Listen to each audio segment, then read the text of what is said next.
There's something so camp about modern German, though. You know what they call a mobile phone? It's just so typically camp. Mein Handy. Oh, wo ist mein Handy? Ich habe mein Handy verloren. Oh, that's my handy. Are you hosting the BAFTAs this year? No. No? Oh, it's a shame, because I was going to say you should do it in that voice. No, I'm welcome to the BAFTAs. Stop it! No. Who was it who made Chachoba famous? Billy Connolly. Billy Connolly, exactly, did a famous routine about Chachoba. What the fuck's that? Chachoba? Chachoba? He has a way of repeating words, Billy Connolly, that I remember many years ago. And the phone rang, and it was Billy Connolly. He didn't introduce himself. He just went, Benjamin Netanyahu? And I said, what? He said, Benjamin Netanyahu? And I said, sorry, who is this? He went, Benjamin Netanyahu? What's that about? For fuck's sake, Benjamin Netanyahu? And he put the phone down. I thought, it was Billy Connolly riffing on the name Benjamin Netanyahu. My grandfather always used to call Pythagoras Pythagoras because he was Hungarian, my grandfather. He said, you go to school, you'll learn about Pythagoras. And I was thinking, who's this Pythagoras? And I remember saying, and I came out, he said, did you do the Pythagoras? I said, no, we've not done any Pythagoras. He said, go, you ask your mathematics teacher, he must do the Pythagoras. And I said, are we going to do Pythagoras? He goes, shut up, Fry. So I did Pythagoras, and years later I discovered he meant Pythagoras. He used to pronounce pineapple upside down cake, Piniople obshide dovne tsoka. And then in the Australian Morning Bulletin, which of course is called The Bully, they said there was an error printed in a story titled Pigs Float Down the Dawson on page 11 of yesterday's Bully. The story by reporter Daniel Burden said that more than 30,000 pigs were floating down the Dawson River. Actually, what the owner of the piggery said was that 30 sows and pigs. We'd like to apologise for the error. There's a story of Brendan Byrne in Canada. Do you know this? He was on Canadian television and drunk, as he always was. They said, so what brings you to Canada, Mr. Behan? And he said, well, now, I was in a bar in Dublin and they had one of those coasters and it said on it, drink Canada dry, so I thought I'd give it a shot. Do you watch too many of those horror films where it's always the phone call came from inside the house? Yeah. Well, if they're not in the house, they can't get you. Your horror movies sound fine. There's so many genres, and sometimes there's the cabin in the woods genre, and the high school ones. And there's camp ones. Camp ones, exactly. Yeah. I mean, not camp in the sense of... No. Camp horror would be quite fun, wouldn't it? Ooh! Ooh! You gave me a start. What was the first invention to break the sound barrier? Mae West vibrator. Cannonball, musket fire, catapults. Whoa, hello. Ooh. No, not the cannonball. They spelt it wrong, points to me. There's two ends in cannon, isn't there? Three, I would have thought. Yeah, well, one on the end, but Yeah, yeah. in the middle. In the middle too, yes, yeah. Otherwise, it's a ball of religion. Yes, we thought it might be... Yeah, exactly. We thought it was Bobby and Tommy, you know. Hey! Hey! You're looking at me! Looking at me! Stop looking! Alice McGowan, watch out! Hey! Do you, those strange women on Desert Island Discs, did you ever hear Dinah Mosley? No, she liked a bit of Wagner. She did like Wagner, but she liked Hitler and met him many times. She said, well, what people don't understand is how funny he was. He was very funny. You know, his eyes were quite blue. Oh, yes, they were quite blue. Makes it all right. Quite blue. One scene never forgotten.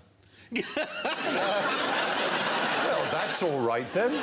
I met him, and he said to me, of course, you never knew Hitler, did you? Well, you know, of course, guards were indeed very... There were lots of stories about men doing things with guardsmen in the 50s and 60s. And that story of Churchill who was woken up one morning when he was Prime Minister in the 50s. And he said, I'm afraid there's a bit of a scandal, Prime Minister. There's one of our backbench MPs was found with a guardsman in St James's Park in the bushes last night. by the police, and the papers have got hold of it. Churchill said, last night? He said, yes. Churchill said, very cold last night, wasn't it? And the PPA, who says, well, yes, actually, Prime Minister, I believe it was one of the coldest February nights for 30 years. Churchill said, makes you proud to be British. The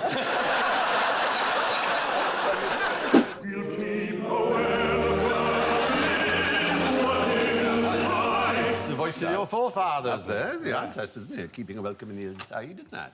So, before we start... Were they Pakistanis? Stop it. Stop it right now. I'm going to lay down the law. Like the teacher's first day at school, he's strict just so that people are afraid of him. Trying to get all umpteen. Yes. Exactly. Before we start. Mocking my Welsh accent. Northern Europe.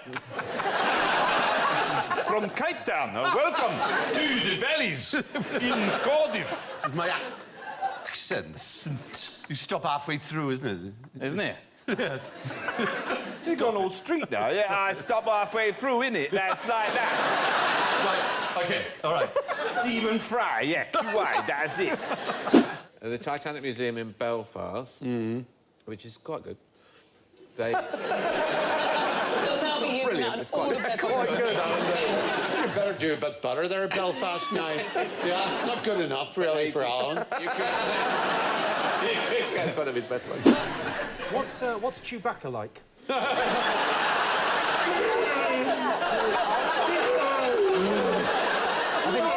Try and ignore, Stephen. Laugh it up, fuzzball. Yeah, but this particular chase happened, as I say, in '64, but in 1982, a man called Brian, which is a good Irish name, told the Liverpool Echo that he had been working in the park when some children saw him and mocked him for his height, or rather lack of it.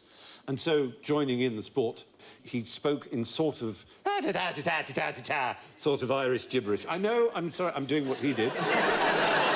Threw sods of earth at them, and they ran away frightened, thinking he was a leprechaun. So, because they called him a leprechaun. Came back with their they brothers. said, oh, you're a leprechaun. And he went, I am that. And so they all said, yeah, we saw a leprechaun. We saw, saw a real one. Saw a real leprechaun in the park. And so all these kids went, they all invaded it. It's like a lost episode of Brookside. In 2012, a paper called Gynecomastia in German Soldiers, Etiology and Pathology, looked at the number of breast reductions that were taking place among male members of the German army. 212 German soldiers have had this procedure. Gosh. Which is not inconsiderable, considering it being a male soldier. It's presumably embarrassing. Yes, exactly. I just thought, wouldn't it go away? Yeah, but the modern German army is... Forget all your notions of the Nazi army. We're whole new peoples, We're very at ease with our inner woman, It's really... There's no embarrassment. I can show you my breasts. And I'm not embarrassed at all. It's fine. Do you not think... That's an incredibly sexy accent. It really is. Levity was our theme. Leviticus. So shellfish and... Well, we didn't hear any shellfish, did No, we didn't. No. Unless... We I'm heard not sure about an shellfish. owl, Yeah. a beard being shaved, the rending of cloth, and a pig. So they're all things prohibited. Anything to do with a pig is forbidden. Yeah. Brian Blessed, you can't have Brian Blessed. No, Brian Blessed is not kosher. No. But instead in Glasgow they call it a stoner. Do you know what a stoner? Do you know what it means? Yeah, it means an erection. It means a stuffy, aye.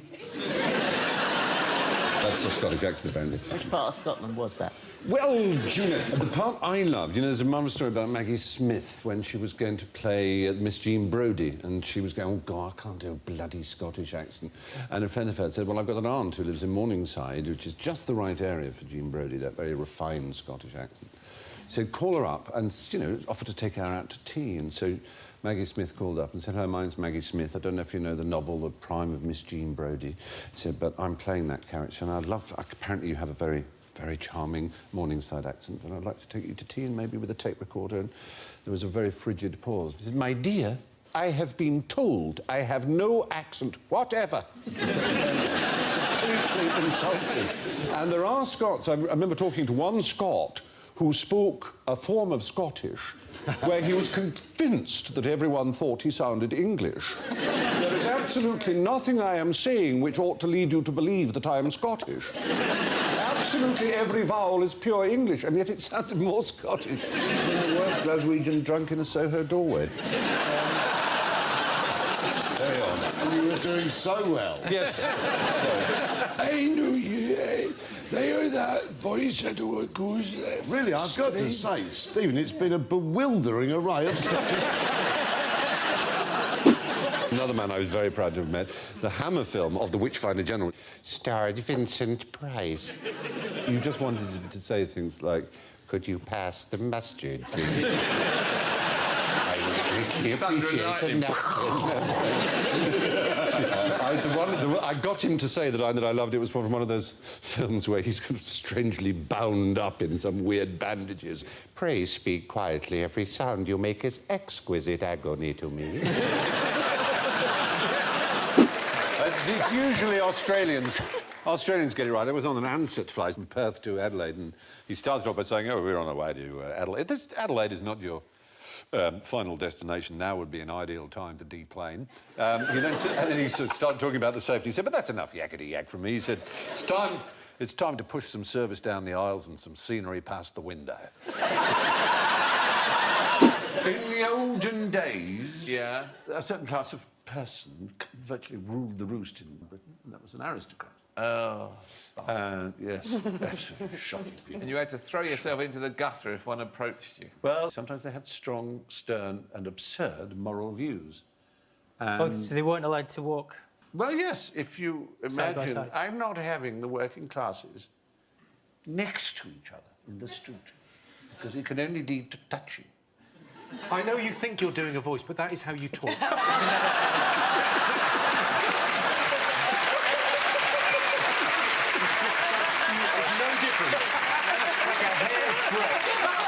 A which popular game traditionally ends with all the players being thrown into a lake of fiery sulphur?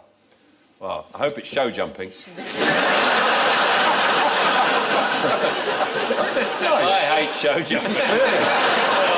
Oh, God. I'd have one of those after every jump.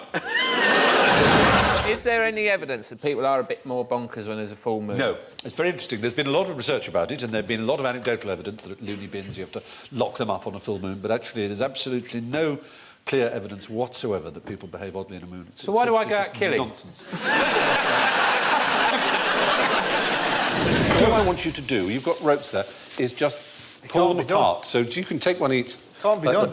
Go on, pull them apart. It can't be done. Go on. There you go. Try. You can't, It can can't you? be done. You on, literally Brian. can't. It's quite extraordinary. Strong as Brian is, Go on, try and pull, Brian, pull. all it is...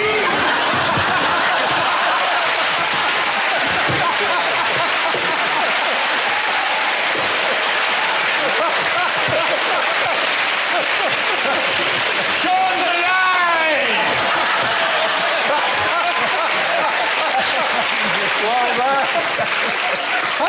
How come your water wasn't spilt? That's magical.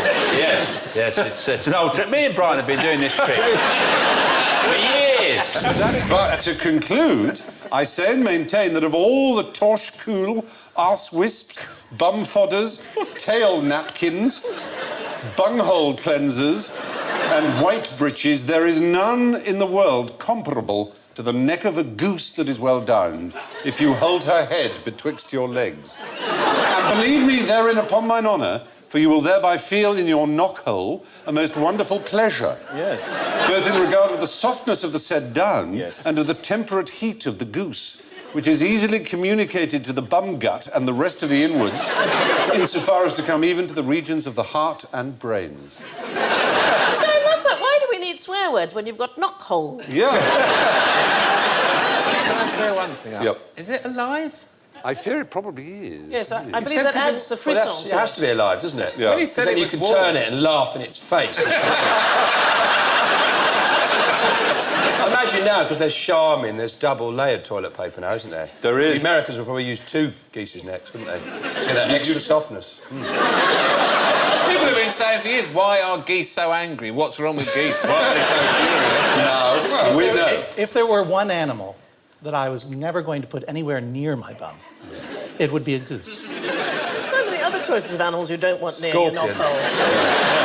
No, that can be fun. Get the scorpion to do it. Yeah. And he can get all those tricky little nibble bits.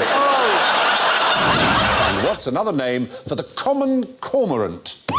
Yes, Rory. Sea crow. Oh, very good. It is. That's the right answer. Any other? The Latin name is Phylacrocorax. What were you gonna say? Can I just give the Latin name? The cormorant is the Phylacrocorax carbo. The shag is Phylacrocorax aristotelis. It doesn't have the white face and the... This is brilliant. I mean, this is everything I've got written down. Tosser much? Do you remember anything he said? No, not a word. He said something about calcium. There's a tree with a funny name. I don't know. Koalas invented rice. He's a robot. The reason sea crow is the actual word cormorant comes from Corvus marinus, which is the Latin for sea crow. Old swatty. Yeah. The Phylacrocorax graculus would be... It's the crested cormorant, isn't it? Yes, because the graculus is a jackdaw. No, a jackdaw is Corvus monedula. Yes, but it's another word. It's the actual Latin name. The actual Latin name for a jackdaw was graculus. OK, Stephen, let's not fall out over this, Stephen. No, it's what... No, I'm saying real Latin. No, you might be interested. Roman people actually call birds things before they want.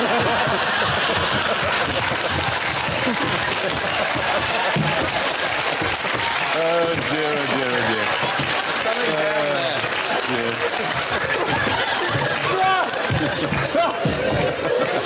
Sorry about that. I'm so sorry. That's all right. Come on, Sean. There's a portal into the underworld here. It's ridiculous. Did you have an imaginary friend when you were young? I'm not aware of it. No, your mother would They have didn't told used you. to come around much.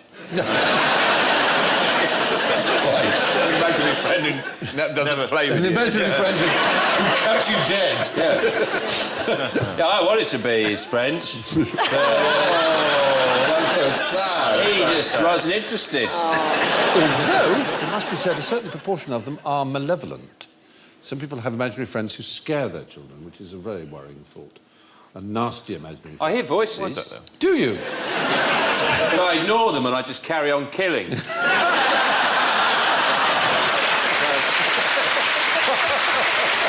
How upset are the Germans about the 1966 World Cup? Well, very, I would say.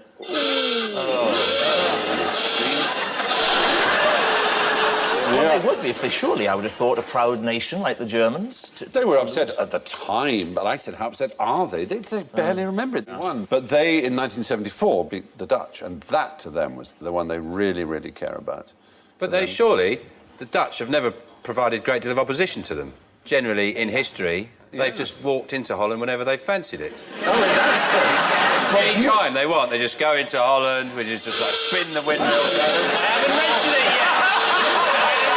Come on. I was talking about the great Geschmerz-slip in 1762, where they just walked into Holland, but they can just enter. Oh, I'll mention the War of Holland. You have to. Surely they're denying their true rivalry, which will be with us. Why? They're in denial. We may think that, but it's up to them to decide. I mean, you can't Well, force they're a German to care about whether they beat Well, us they or bloody not. well should. What they should really get rid of is that awful noise of trainers on the floors. Have you ever watched it on television? It's squeak, squeak, squeak. Drives me mental. Yes, well, that's right. That's why I kill. That's why you kill. I've swum with dolphins as well, and it is quite an extraordinary experience. Very good. It's terrible when they reject you. That's horrible. And all your family and all your therapists are standing on the beach. It's freezing cold. And there's loads of dolphins just pissing off back to the sea. And then you look round and you go...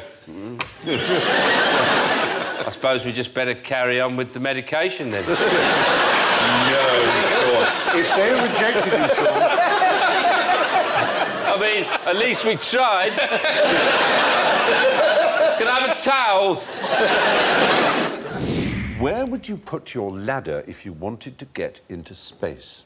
On top of the spaceship, on a rack. A red flag hanging off of it so some other spaceships don't follow you too closely. You're saying where you put the ladder, you'd assume, I suppose, the obvious answer is you'd put it on the highest point, like Everest. Yes, that wouldn't... It'd be a bit bumpy, wouldn't it? You couldn't get a good foothold on it. It's sometimes called a space ladder. It's more commonly called a space elevator. It is a genuine idea that has been worked on, and many people believe would have saved the space program an enormous amount of money in various ways, was to build a huge elevator that goes from Earth and is counterweighted at the other end and spin round incredibly fast. But it would be an equivalent of geostationary orbit at the end of it, and you would have elevators on it that would go up and down. But the important point is you would have to do it on the equator, where the Earth goes at its fastest. Because it's the bit, you know, like the end of a record goes faster than the middle, obviously. What about a series of trampolines? They have a huge trampoline, and then higher up there's another one about half a mile up, and then another one. So it's like a staircase of trampolines going up into space, and then there's a big bouncy castle at the top.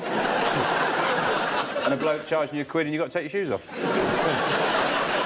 I'd tell you the best way to get into space. I would tell you, I've just realised it, and it's brilliant. It's just brilliant. I'm going to be so rich. Bubble. A bubble. Get in a bubble, just float up there. One day. I mean, a big bubble. I'm not talking about... Not talking about those bubbles you see and think, that's not a bubble. Stupid little one. You call that a bubble, mate? You want to come and see my bubble? No, a big bubble, you get in the bubble and off you go. Fabulous. Yeah. Who wants in? Me.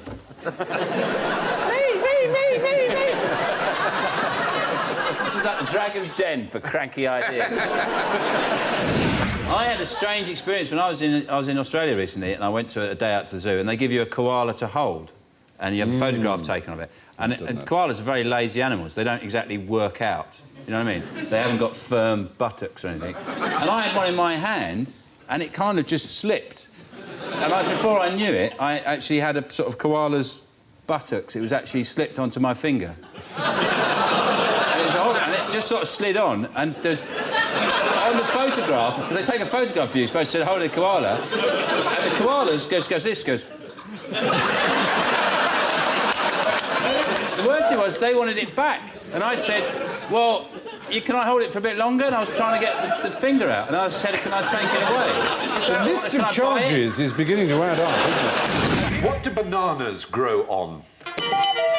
Yes. Well, they're monocotyledons, and they grow up like that, and they grow on banana trees, they call, but they're not really trees. They're not trees.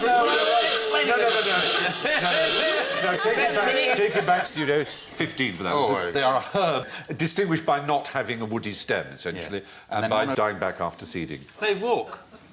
I'm sorry? Banana plants, whatever you want to call them, walk. Nurse, he's out of bed again. They walk, they move. I've been to Colombia, I travelled to Colombia, and I went to a banana plantation. If you go to Colombia, you see, these things will happen. I went to a banana plantation, and I said, hold on a minute. To the guy. Why? He said, that big patch to the left of the field. He said, because the plants, they walk, and they need a lot of room. So you need lots of room, because plants, they move, they walk. So they have to make the field slightly larger than you plant a strip, and then you leave a strip, because they just move across, like that. I shall have... You know, like Betty and Keppel in the water? Sean... as Clive said, the banana plant is actually a herb because the stem does not contain woody tissue. And the banana fruit is technically a berry, in fact, or a juicy ovary containing seeds to you. Now, what sort... Yes. Stop it. Oh, you're giggling in the back row, miss. The intelligent voice in my ear tells me you're absolutely right, Sean. They do walk. They walk up to 40 centimetres in a lifetime. Yes! When first, the chicken or the egg? There's that wonderful old joke about chicken and egg have just made love. And they're lying there having a bit of a post-coital cigarette. And the chicken says to the egg, well, that answers that old question.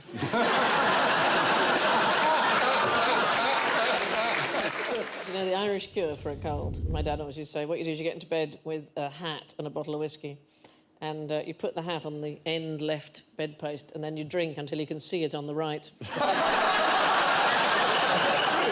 What use is a goose?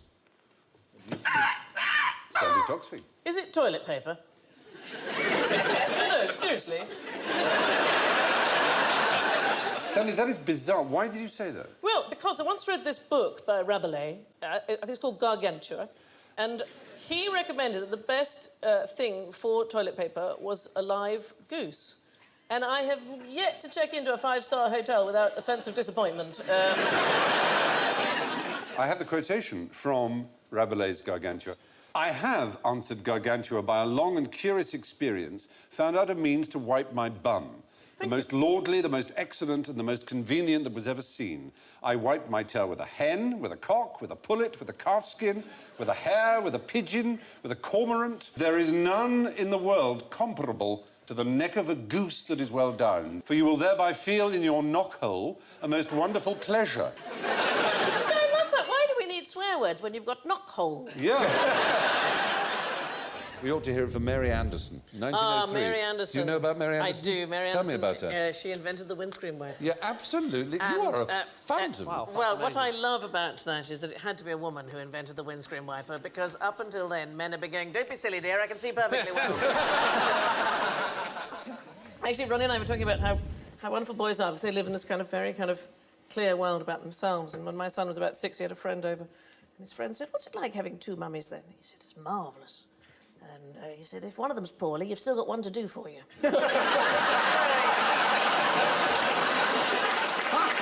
Excellent. Which is most dangerous? 1,000 bananas, half a litre of wine, 1.4 cigarettes, or 2 days in New York? You could fall on quite a lot of those banana peels. This professor from Stanford developed the micromort. And a micromort is a 1 in a million chance of death. So how many micromorts in a banana? Well, if you take the normal background risk in the UK, it's actually 41.6 micromorts.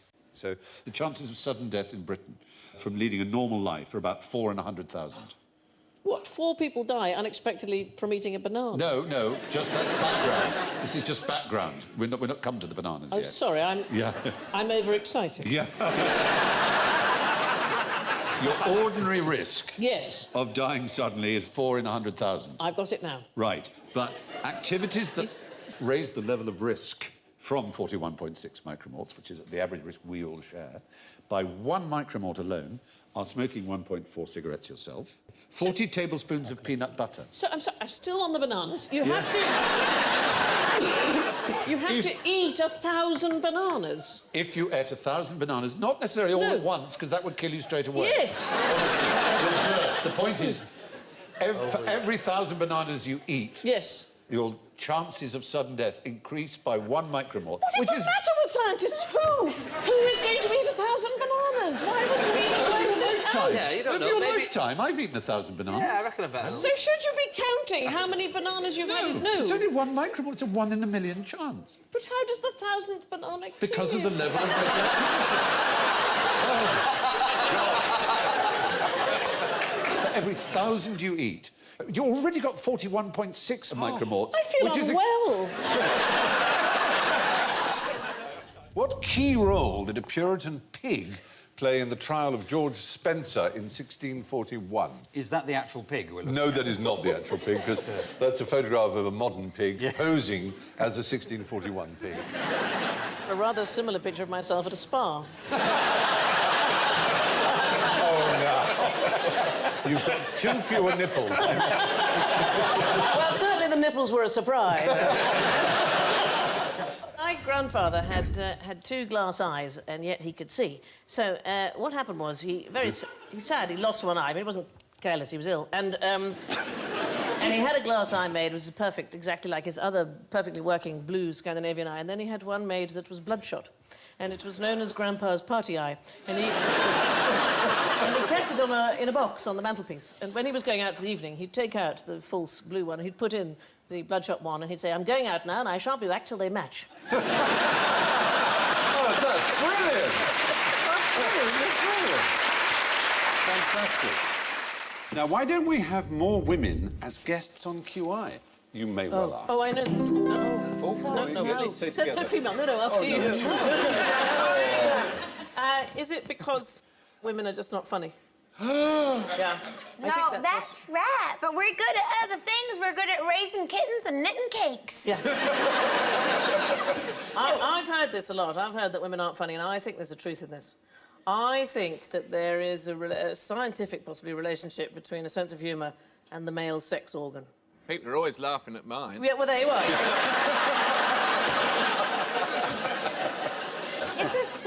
with the fact that people always say there aren't as many female comedians as there are men. Because you know what? There are loads of female comedians. It's just that we just don't see them because they're systematically rounded up and kept in a pen just outside Harwich. Yes, Harwich. But you can go and see them and you can adopt them online. Yeah. And you can go and you can visit them and you can feed them lines and you might get a joke back sometimes.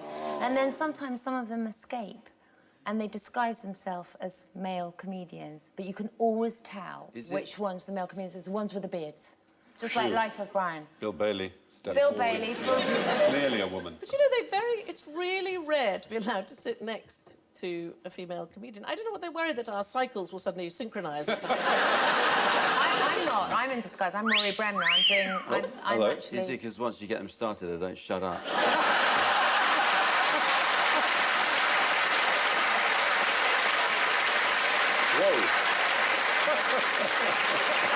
You don't clean a teapot, You should never David. clean a teapot. No. Under no circumstance. Well,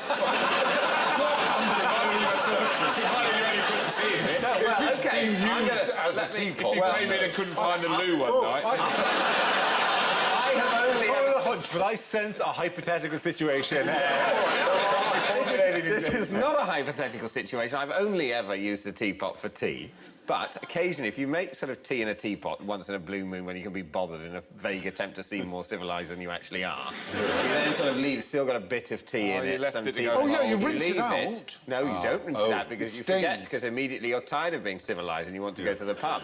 You leave it there for weeks and weeks and months, and then when you have a look at it, it's gone disgustingly mouldy. And it's talking to you. Yeah. At that point, the flavour that you would get if you didn't wash it from your next cup of tea is, if anything, too characterful. The thing that seems unfair to me is the number of people who are expected to pretend they care about jobs they don't care about. You should be allowed to say, look, I'm fulfilling my contract. You can't put in the contract, also you have to seem like you give a shit. I think that's expecting too much. Yeah. That's why I really like the fact that we live in a country with such poor customer service. I've got respect for that. You know, this is a horrible train, you're tearing tickets, of course you're in an awful mood. Now that you've put it like that, I shall feel better about it. You're right.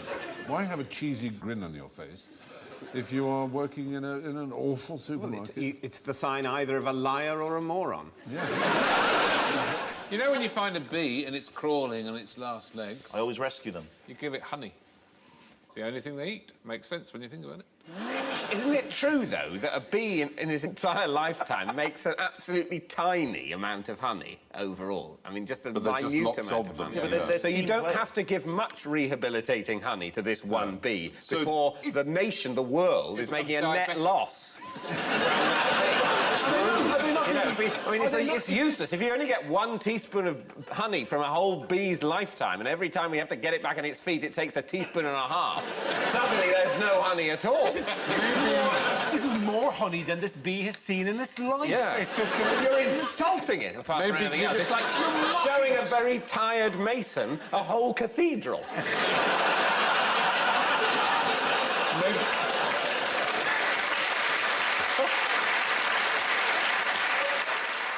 Very interesting and surprising, because almost everybody thinks that vertical stripes make people look slimmer. In fact, in prisons, sometimes women have asked for vertical rather than horizontal stripes so that they look leaner, or they think they'll look leaner.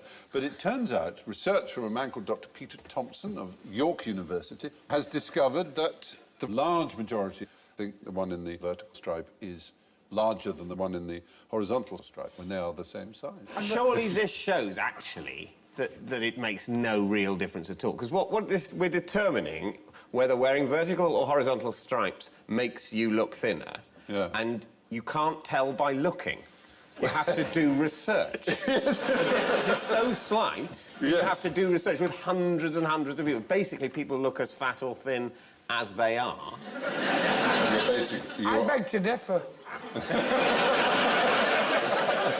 I have a friend who's quite short, and he likes to wear vertical stripes because they make him look taller. Only when he's not standing next to anyone. He's It's not going to make him look taller than a taller man. It's all relative. He'll just say, oh, there's a normal-sized man next to an enormous man. And then you go, oh, thank God, he's taking his striped shirt off. It's actually a tiny man next to a normal man. I've missed your angry logic, David, I have to say. I think it just alternates, doesn't it? For ages you think, OK, vertical stripes make people look thinner. Then you say, oh, she's wearing vertical stripes, therefore she must be fatter than she looks. Therefore, you start thinking, oh, she looks fatter because she's wearing vertical stripes. So suddenly, horizontal stripes start making you look thinner because, oh, she must be thin, otherwise she'd never dare wear horizontal stripes. Then they go, oh, no, horizontal stripes make you look thinner. Oh, she must be fat, she's wearing horizontal.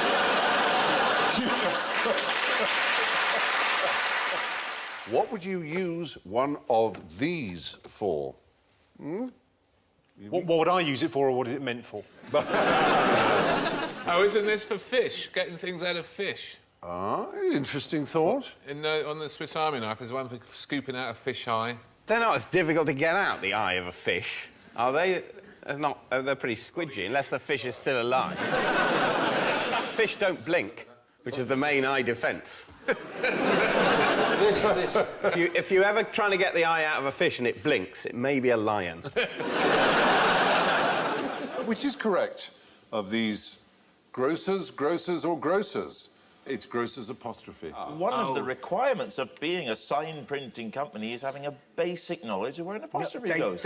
They know, I'm convinced. All sign writing companies know, for example, how to spell accommodation. They must. Yes. And I reckon when they say, OK, we're doing a sign for your guest house, would you like our normal service, or would you like our deluxe gold 5 times the price service? Well, we'll check your spelling for you. And everyone goes, no, it's all right, I'm not going to pay 5 times as much for you to check the spelling. They go, OK. Inevitably, OK, we're gonna paint the word accommodation the way you've put it there, are we? In the knowledge that they'll have to get called back all the sooner when the people finally realise they've got it wrong. It's just every time you see accommodation properly painted and misspelt, the sign writer knew. Bloody mind, he'd be putting it out there wrong, knowing he'd get a repeat gig all the sooner. You can see how long he's been looking for a flat.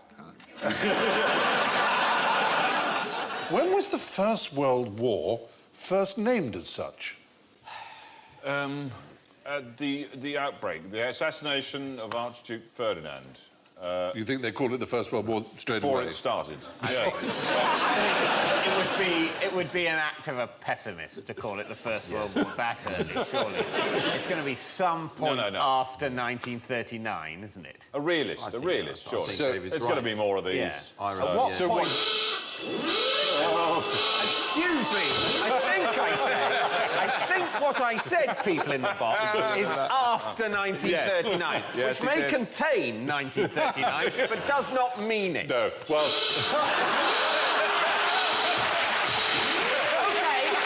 no.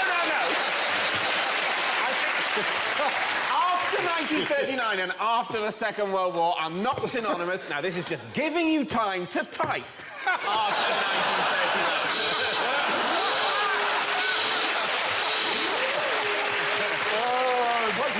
Why don't you just type, Mitchell is a cop? I wouldn't put it past them. And finally, how many brains did the man with 2 brains have? 2. Yes. That's brilliant.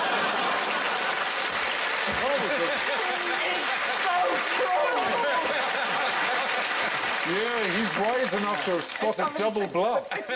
It's just the technique of the bully. You go, you hit us. And then you go, oh, what do you think I was going to hit you? I'm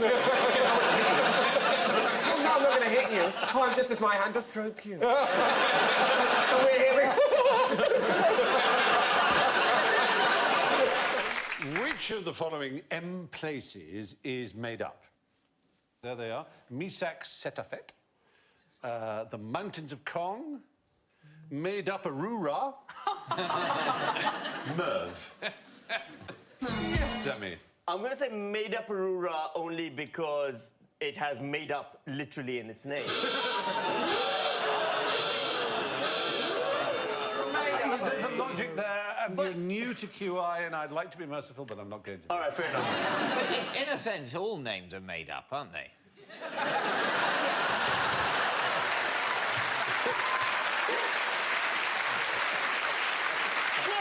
to the logically ruthless world of David Mitchell. The father of history, what's he called?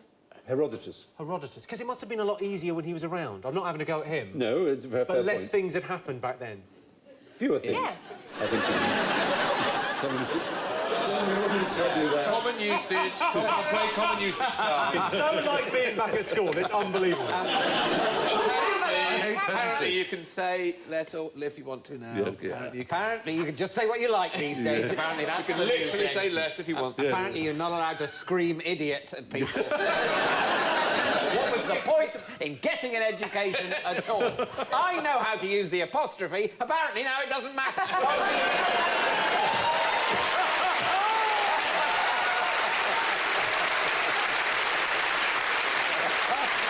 What I want the time it took me to learn that back. There he is, Bertie Russell. It Marvellous wasn't figure. a barrel of laughs, was he? They say that his breath was not good. I mean, that's in the biographies of It Keynes and his wasn't good. contemporaries. He had very bad breath. But he was a remarkable man. And he wrote Principia Mathematica, which was a book determined to reinvent maths, because set theory produced all kinds of paradoxes which seemed to suggest that nothing could be proved or complete or consistent in mathematics, which was a huge shock. And so he had to set out to prove mathematics worked from the very first principle. Very, very good at Sudoku.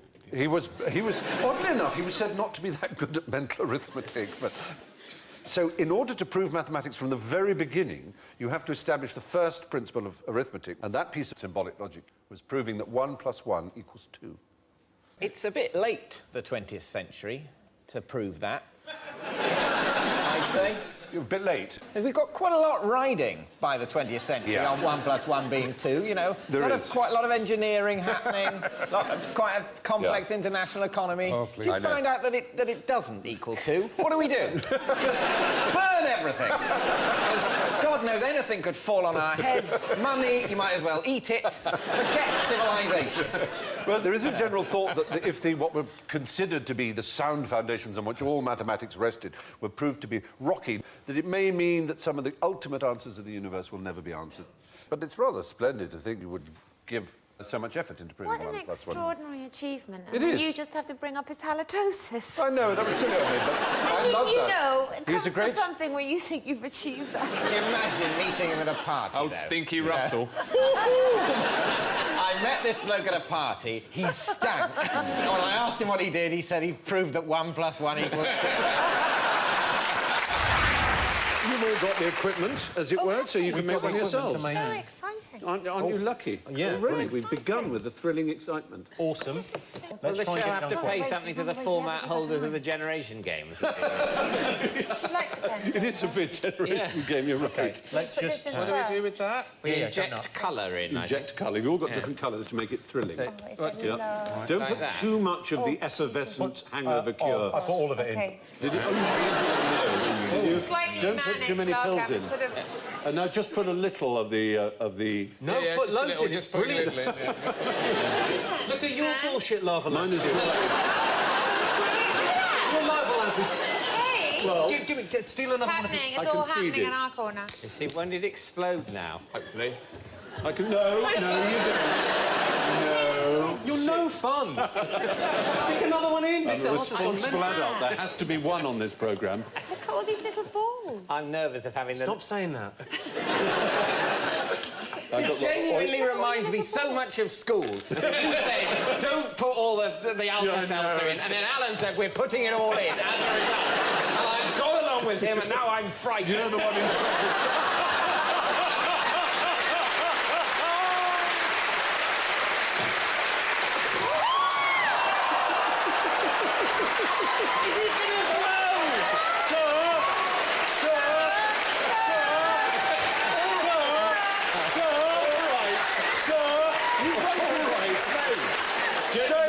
Sir did it. You made me laugh. You made me laugh, David. He was laughing at my corner. I told you before. You're in trouble. It's not funny. There's nothing funny about making people laugh. Hang on, maybe, but... Fingers on buzzers. Where is this cheese from? I'll give you a clue. It begins with S. Alan. Shropshire.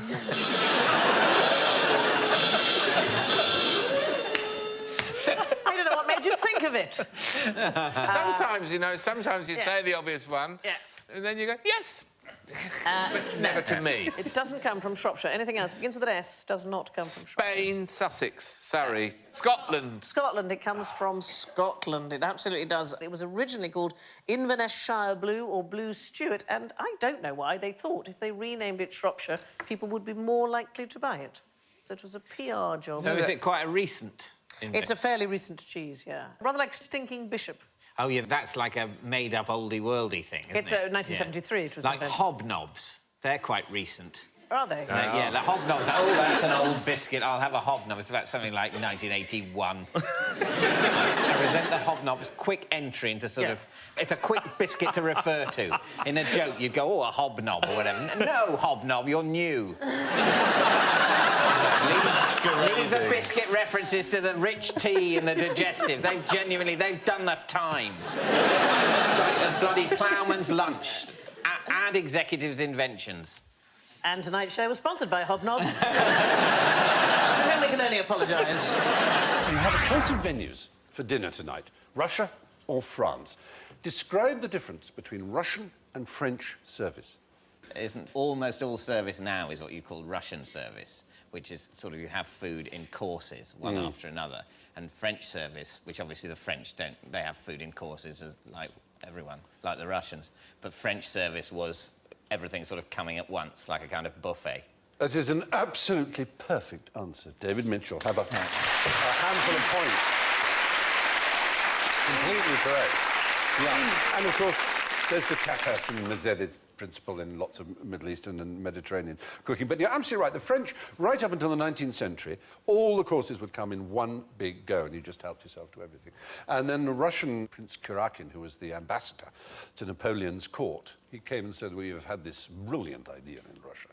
It's used one course and then another.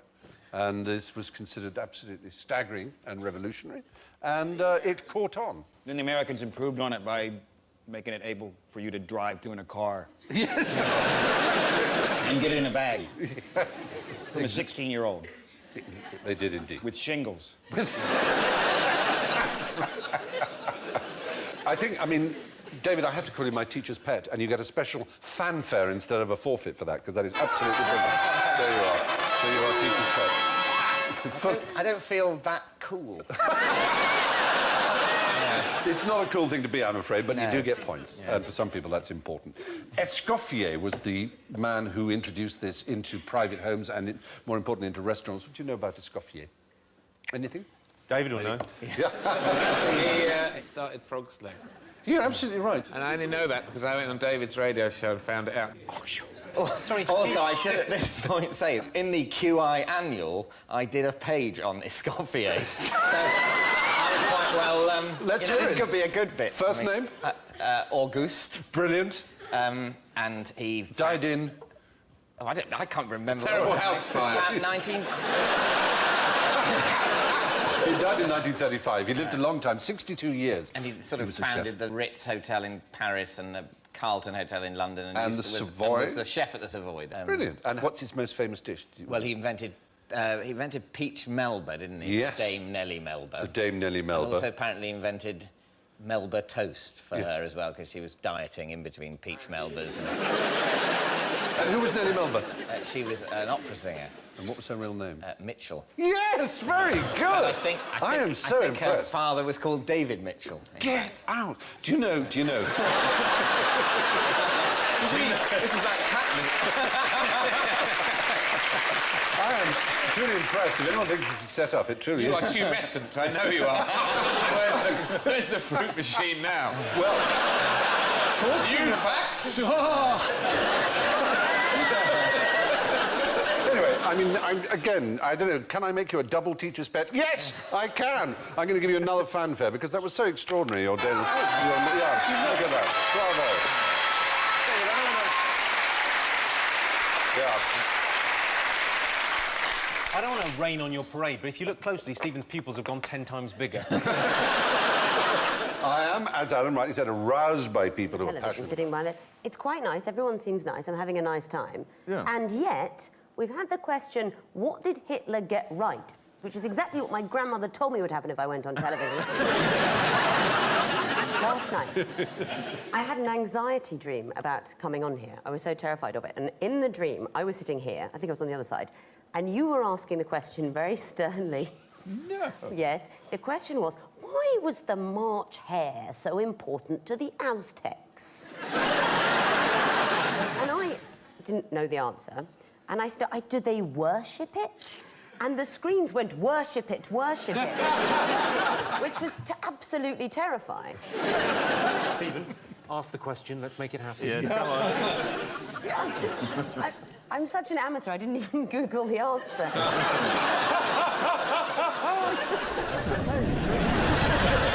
Anyway, why was the March hare so important to the Aztecs?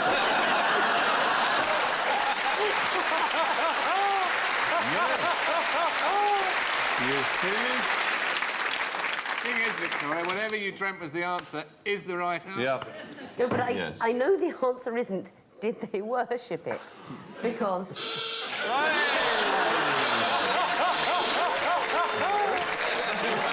There is a kind of answer that maybe your subconscious somehow knew. They worshipped rabbits, not hares. There are many people who believe that the rabbits were jackrabbits, which are, in fact, technically a type of hare. And a J word, which makes... And a J word. Burn the witch. Well, can you tell me anything about jousting? What the rules were of jousting? You have to get a point if you hit their shield or their breastplate. You're absolutely right. You win the joust if you get 3 points. But in the dinner show at the Excalibur Casino in Las Vegas, the winner is the last one to jump off their horse. Do they really have that? Yes, it's a brilliant show because they've got King Arthur and he fights against his long-lost son, Prince Christopher. Ah, this is the Excalibur English-themed casino, where it's sort of Harry Potter, Robin Hood, King Arthur and the Queen are all roughly the same vintage.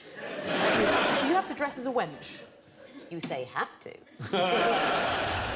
Name some common Egyptian characters. Egyptian. Oh, yes? The Eye of Horus. What are the chances? I want to know why the Eye of Horus isn't a common Egyptian character. Because it's a hieroglyph, and hieroglyphs were only used for special occasions. Ah. So they were not common. In fact, I think you'll find that there were many special occasions in Egyptian. Yes.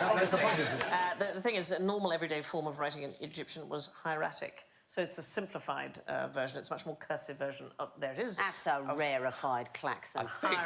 Frankly, yes? Victoria, they've set you up there. Yes, I do. Can only describe it as a trap. So you have them on Early Connect, do you not, hieroglyphs? Use them? Yeah, we do. Yes. In our first series, it was Greek letters. Right. And people wrote in and said, we like the show, but we find that pretentious. So we began, I think, Series 3 with an apology, saying we'd like to say sorry to everyone that's been enjoying the show, but they found the Greek letters a bit pretentious. We've listened. It's your BBC. You reached out. We've heard you. Please choose your Egyptian hieroglyph. Here are 4 J birds. There is something that allows you to recognise them that a bird spotter would call their... Jizz. Yes! Jizz. Quite right. Jizz. Jizz is an acronym, not... Don't think of where you might think it's going. It's the general impression, size and shape. So there would be a book I could look up on the internet when I get home, Jizz on Birds, and that is fine. Yes. Absolutely right. I came here to talk about the Aztecs. Will you accept my personal apology? But we have the 4 birds we showed you. It was a Juan Fernandez tit tyrant. Oh, God, here we go again. There are points for knowing where the Juan Fernandez Islands are. Juan Fernandez. Breastcock Lane? That's the spirit.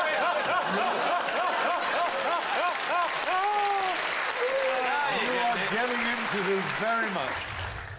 Aren't there versions of poker where they kind of introduce wild cards and stuff to kind of get it? It's the same sort of thing. As Martin Amis once said, in chess, the properties and powers of a bishop are fixed. In poker, it's wobbled through the prism of personality. But do you know when he said that, Stephen? It was after a poker game that you and I and he Yes, all I remember played in Wales many with the years then ago. unknown Ricky Gervais. Ricky Gervais, who was Made knocked rather- out, got up, said, "What am I supposed to do now?" And you said, "There's a shotgun in the drawer."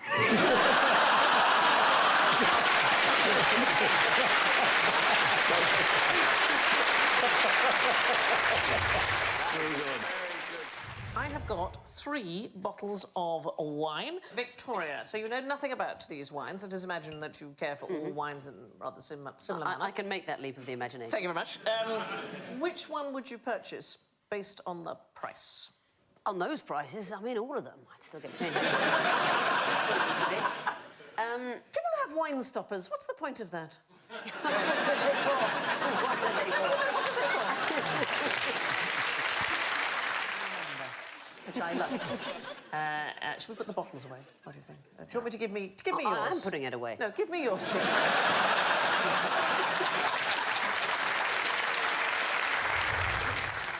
What do we know about the word lunch? Good L word, lunch. Lunch on? Oh, Yeah, now, yes, you see, luncheon is how it interestingly- started, yes. Well, as a matter of fact, If- it isn't. Yes. It was lunch first, and people extended it to luncheon because they thought it sounded smarter. Quite right. It is. I've made a whole programme about this. It derives from an Anglo-Saxon word, It does derive from from language. nuncheon. This is like watching two great stags. It Together. doesn't, but it doesn't. Where do you think the phrase ploughman's lunch comes from? From ploughmen's having their lunch. No, it was invented by the Milk Marketing Oh, Board, yes, and in that's true. investigating In the pubs and history of pubs and that, things. Yeah. we discovered that that's very disputed whether lunch comes from nuncheon. Well, until about the 18th century, the word nuncheon is used. You'll have it like nuncheon. And nuncheon has a very clear derivation. It comes from noon, as in midday, schench, which means drink. It was literally a liquid lunch, nuncheon. 30-15 fry.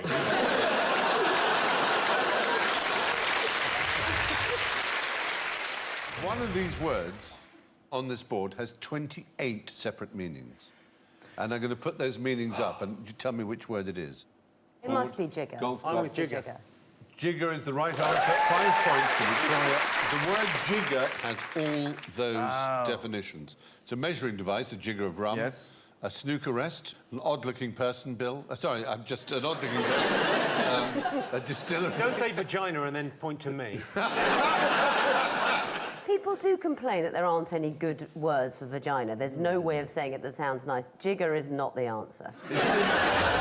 There was a young lady of Poole whose soup was excessively cool, so she put it to boil by the aid of some oil. It was a recipe from Heston Blumenthal. There is no more harm in a kiss than... Shaving a monkey and pretending it's a woman.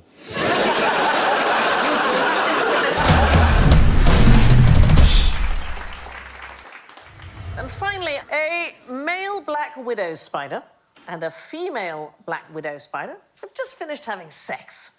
What happens next? Yeah, Ross. Tiny cigarette.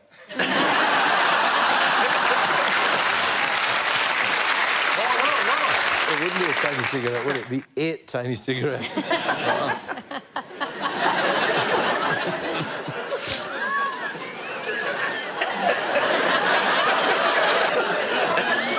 Should we do it again? There's a particular shape, a sort of circular triangle, which, when it revolves, a part of it makes a square. A circular triangle. Well, So, around... Oh, no. This is your first time. This sort of thing happens all the time. It's a sort of circular triangle. And it makes a square. It's not the fact that I'm boggled by that. It's the fact that I now realise there's a possibility that you could have a Toblerone Rolo combo. You've dreamt about for years. Do you know the weird thing? Roblerone. Do you know what will freak you out completely, Ross Noble? Is the name for this form of triangle is a rouleau. It genuinely is. I'm not joking. I think you have to have points for that. You somehow found a triangle that was a rouleau. It's a rouleau triangle, it's what it's called, and it's a very particular shape. You know, if we got one on this show and we discover things, what I'd like tonight is I've just discovered that the best 3 words to hear in a Geordie accent are Toblerone Rolo combo. Thanks. Now everyone I meet's going to go, could you say Toblerone, please? Go on, Geordie man, dance first. Yeah. You've got to form a band now. Yep. All right. Called that. Me and Cheryl Cole. Yeah. Her, me and Jimmy Neal. Yeah. As a team. Ladies and gentlemen, the Toblerone Rolo combo. It was the Croatians who first brought the notion of wearing something. They wore a little small knotted... Am I a time traveller?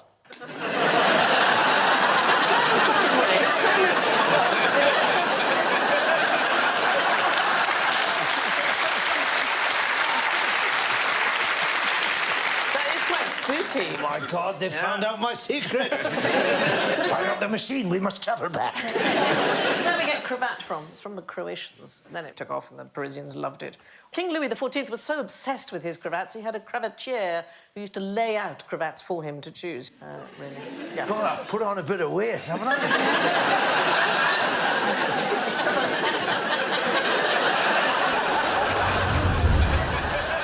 Have a look at a hagfish releasing slime and tell me you could produce as much here.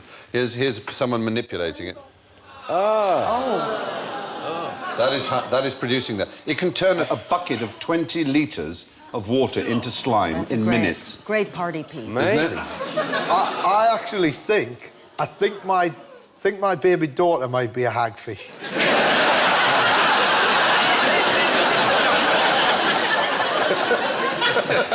Yeah, because that's nothing.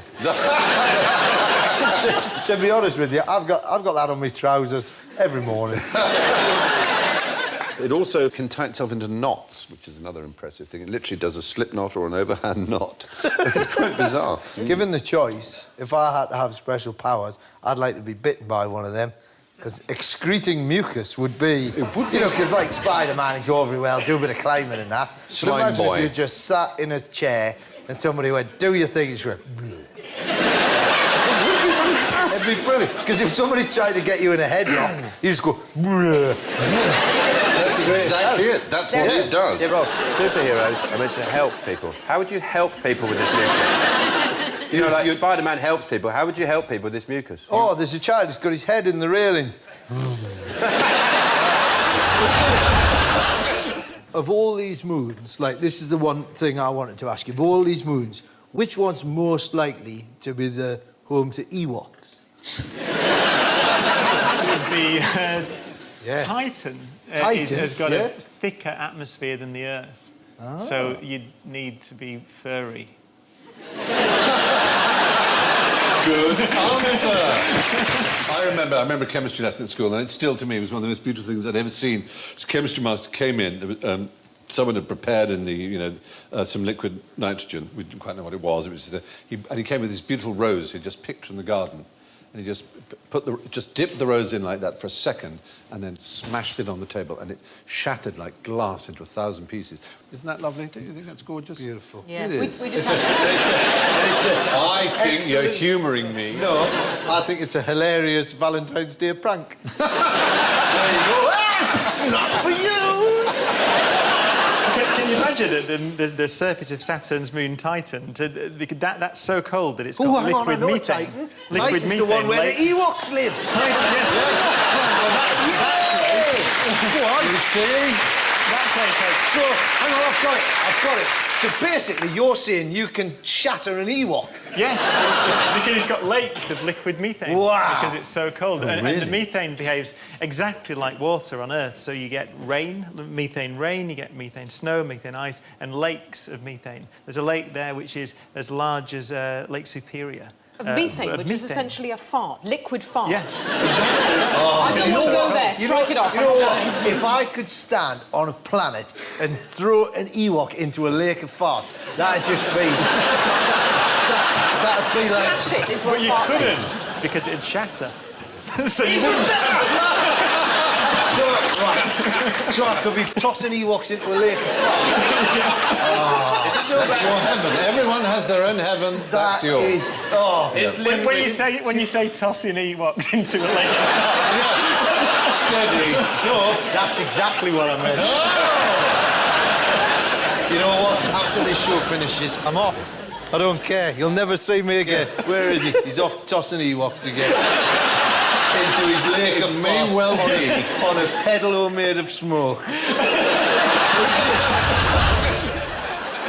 my uncle had a dog named after Charlie Mingus, the jazz musician. Yeah. And he would cut Mingus. But the problem is that he's got the same accent as me. He'd be in the park and he'd just be shouting, Mingus! Mingus!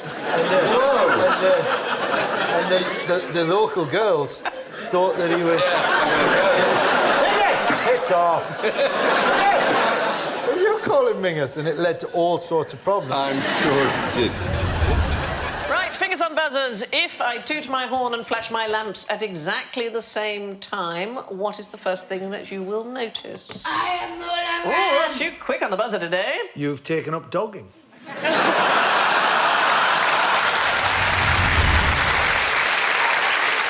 When we lived in Australia, my wife bought a horse, and she's desperate to try and get me to ride, right? So she said, I bought this horse, it's really docile, you'll be fine. So I got, well, no, there was actually, the problem was it was too docile. What happened was it ended up being studied by Melbourne University because it was one of the few horses that was medically got narcolepsy. So I swear to God, it's one of the rare cases of a narcoleptic horse. She says to me, it's fine, the horse is narcoleptic, get on it. And so I got on it in full motorbike gear, because I wasn't taking any chances. I sat on this horse, and it started to just... And you know, normally you kick a horse to make it go. This one, he kicked it and it would go, what? Hey, like that, to make it up. And sometimes it would fall asleep against the electric fence. So it would go like that. Oh, hey, hey. It's like Jack Douglas from the Carry On. Oh, well, that's my kind of horse, thank you. Digital rectal massage, i.e. putting a finger up a bottom and having a bit of an old wiggle. I never knew that the bottom was a passage to so many cures. When you say digital rectal massage, was there a point where it changed from analogue? I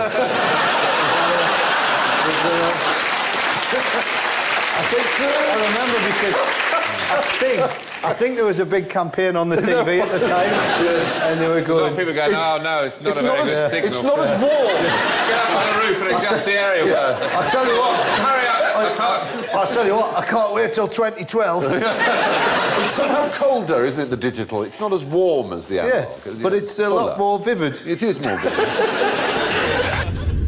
I have some snuff for you to try in different flavours. You can see whether the lid is lying or not. These special QI lids. You can take it if you want. You obviously inhale it up the nose. You do it all, right? Oh. You're going to smell it all. Don't do it all, no. It's very sharp. It is. It's sharp.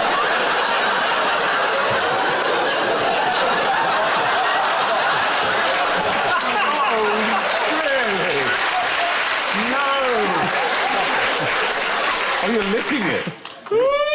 Gums. Oh, moustache. It is quite sharp. You have, what's your flavour say? It says Christmas pudding. You got Christmas pudding? Ross, noble. Honestly, it's fine. It's good. Put it in your eyes.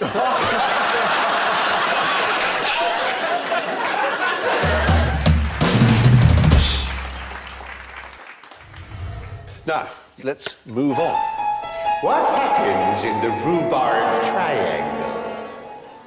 The marzipan fighter planes go missing.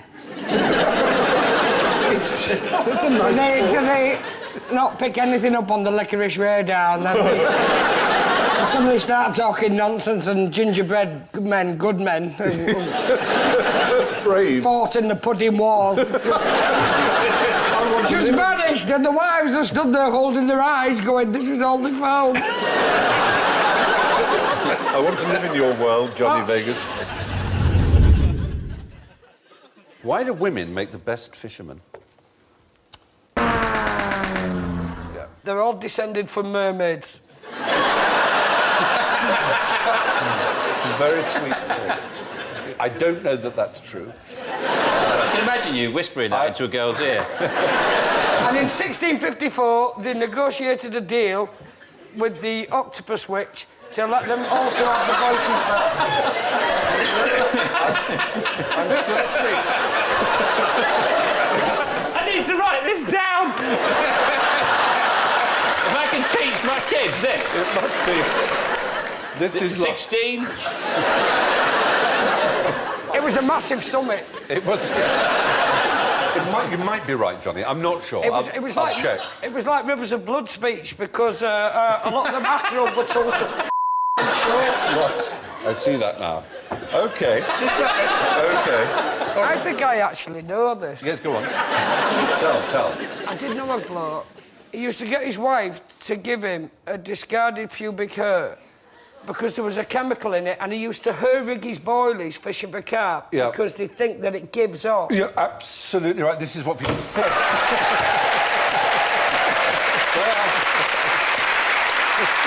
You're right. You're right. I'm a pervert for years. You're right that this is what people think. As it happens, it is completely untrue. Now, what's this? What's this? Pass it down. Just all you've got to do is tell me what it is. Have a taste. It's, I promise you, not poison, despite being green. It's not wasabi, is it? Wasabi, though. Well, Wasabi. You would be served this if you were to go out around London and go to most Japanese restaurants, and I would have a taste. I mean, whoa! As close to wasabi as you can get without it being wasabi. I nearly took a mouthful of that, you know. It's not a joke. I can't take chili, but I can take I put a load in because you said it wasn't. You said it's not wasabi. It's not wasabi. I'll tell you what it is. It's not jackass, it's QI.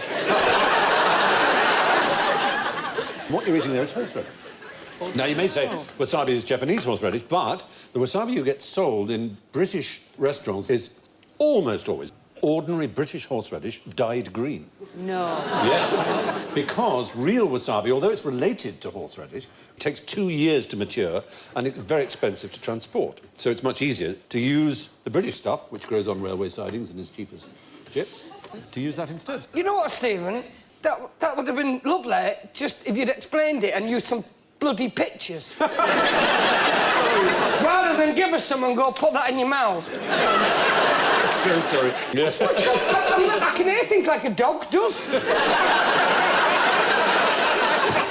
It's done things in me. This might have been way over my life to become a superhero, and all you had to do was give me a bloody spoonful of that. See through walls. Now, cornflakes were invented by accident, but what were they originally used for? Food, glorious food! It was... Originally, they were the world's most difficult jigsaw. It's the original... It was for putting in mattresses for monks as an anti-masturbation sound trigger device. Johnny Vegas! Take some points. You're joking! It's unbelievable. Well, you didn't get it precisely right, but the point is they were originally designed to discourage masturbation. They were... absolutely...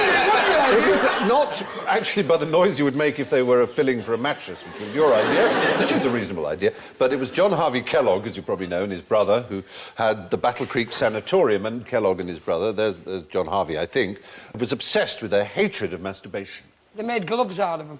That would be a lacerating experience, I grant you. But no, it's... Whereas Cocoa Pops... Every exam I sat at school, yes, you must I put masturbation as an answer. Walked away with nothing, but stuck with that idea, and it's paid off.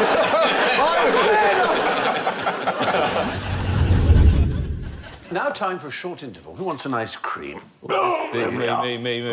Yeah, go on. Take a couple. We've got some left over, of course. Wow. There you go. Thanks. Johnny? Oh, yes, please. Thank you, my love. I've got chocolate. I don't really like chocolate. I've got raisin. I don't like raisin. Do you want a swap? Yes. No, I'd like vanilla, please. You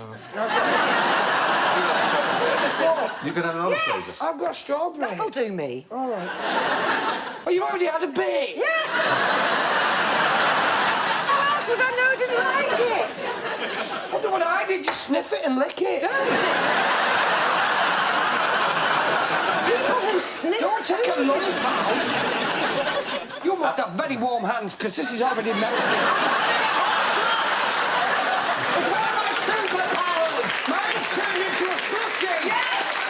You go to a dinner party and they've forgotten to get the ice cream out of the freezer. I just hold it against my neck. Spoon soft in seconds. Well, there's barely anything to make of it. Right. I don't want to do this in front of Stephen. No. But the next time we're up at ice cream, just... This is what I think life would be like in a nursing home.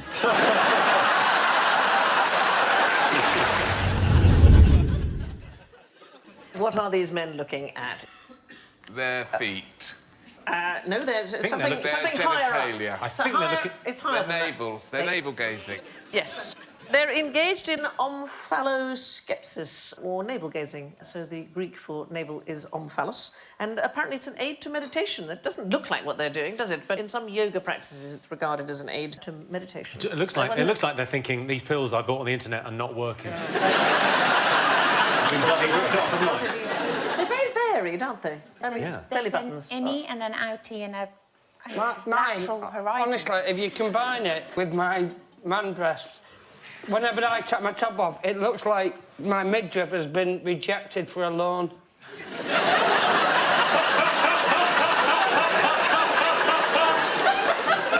It looks so depressed, like it's filled out all the forms and everything. If you stand on your hands, does it look like it's got the Well, loan? I could turn it upside down and it looks like it's in tax exile. So do they fly or glide? Neither. I've seen them and they fly for... Sorry, Johnny, I'm so excited, I must say this. They fly for ages.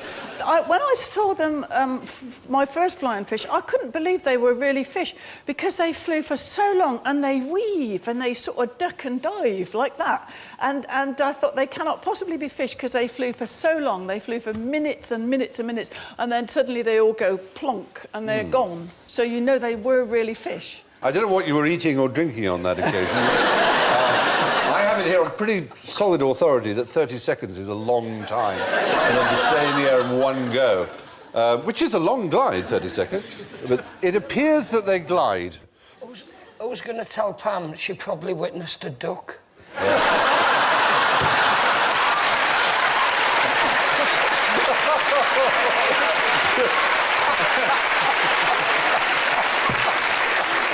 A duck. Well, I heard what he said. It wasn't a duck.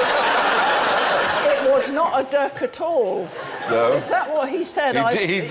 Yeah, my sister breeds ducks, so I know the difference between a duck and a flying fish. It just looks to me like you keep telling me to F off. Why do columns around the Parthenon look straight? Because they are. You see, I don't think I know this, but I think I'm going to say something embarrassing. Go on. It gets wider, doesn't it? So that it looks straight, because it's further away at the top. So in order to stop it looking like it's tapering, they made it wider. This was the theory for a long time. It's a thing called entasis, that if a column is exactly straight, then from a distance it looks as if it bows inwards. It looks spindly.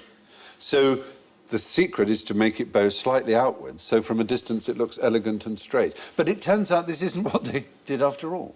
And that Alan's very first answer, which is they look straight because they are straight. That's not a question. No, I know. Why does this man look thin? Because he is.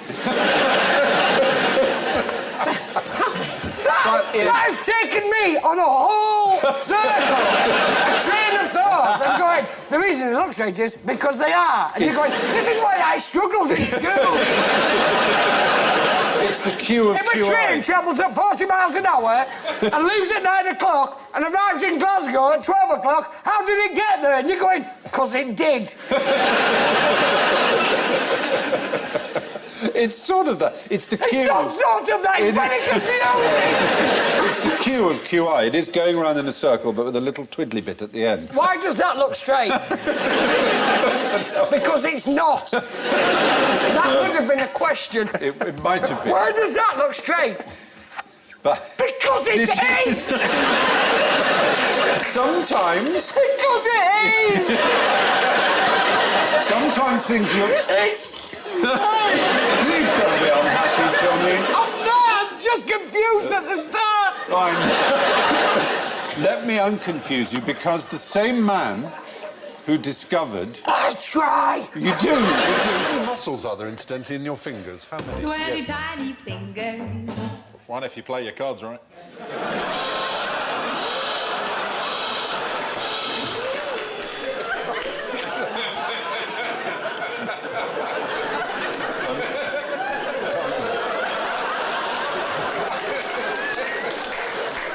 Look at you. Oh, this is dreadful, boy. I'm not going to pay any attention to you now. Put the pencil in.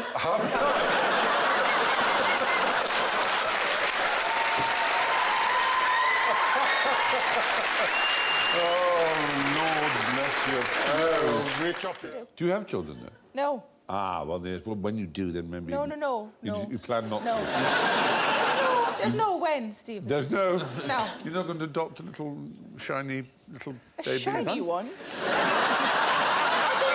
Are they varnished? Can I varnish one? I don't know. They might be more attractive if they're shiny. It's not my field, I Then don't... Stephen revealed his plans for a child buffing workshop. Where craftsmen would get toddlers to a high sheen. More lacquer, little boy.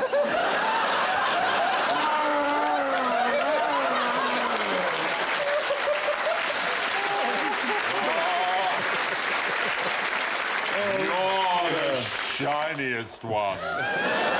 We should put you in the Harrods window. I'm still alive in here. I'm still alive in here. Why, I can Help see... me. I can see my face in your face.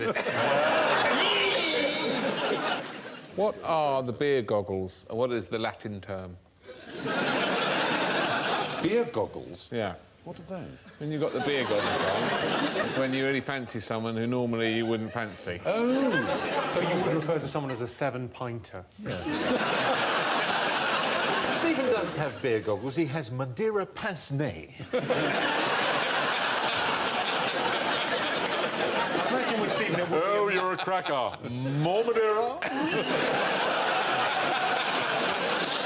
A small...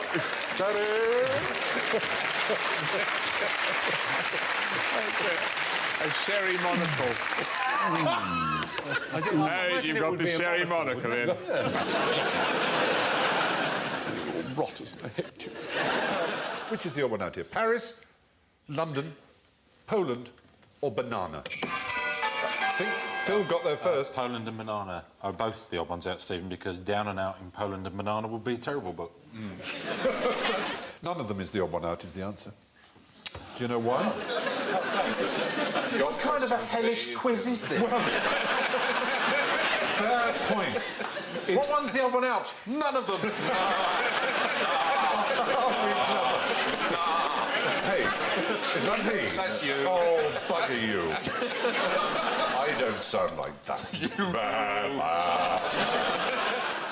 Where might you bump into the world's biggest drip?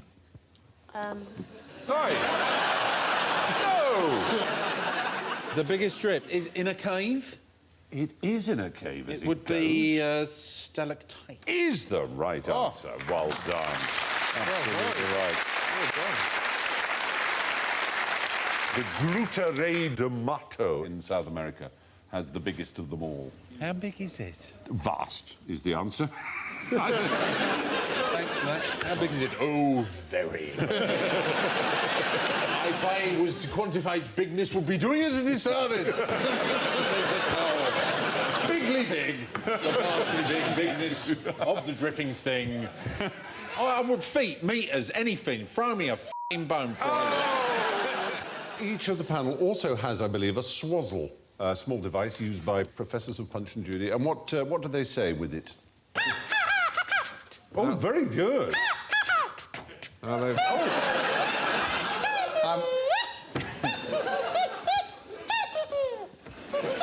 Which way does it go?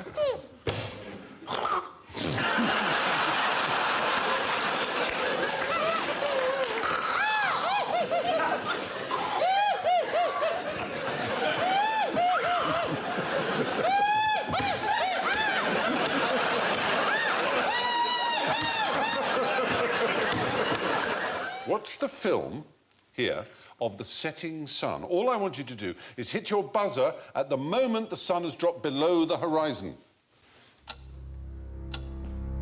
Speed it up, obviously.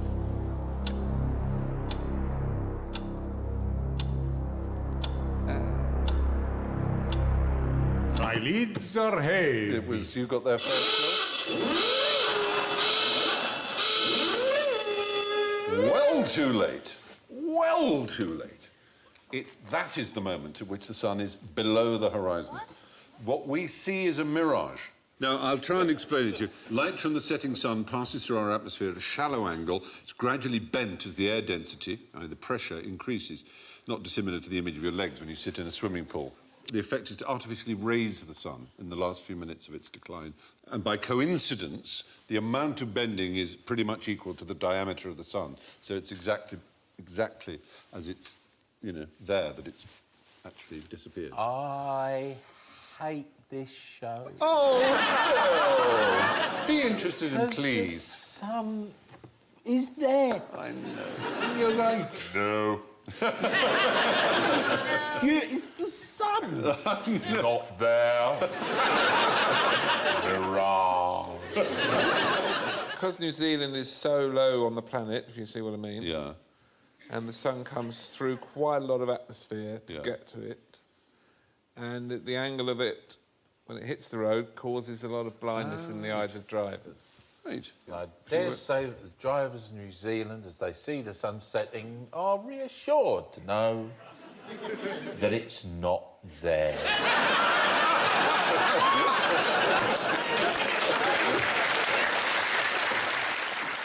Which way does the bathwater go down the plug hole in the northern hemisphere? Fry, Cambridge.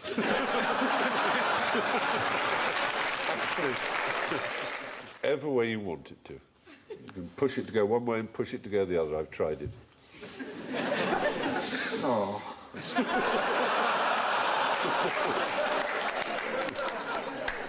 Yeah, that's true. Stephen, what are you doing in that bathroom? I'm pushing it to go one way. I'm pushing it to go the other. I'm the master. Now, why is Santa off the rich list?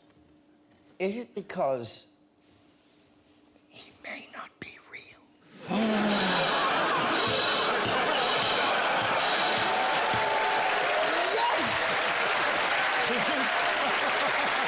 Have you dreamt of it? Thank you! Oh, poor Phil.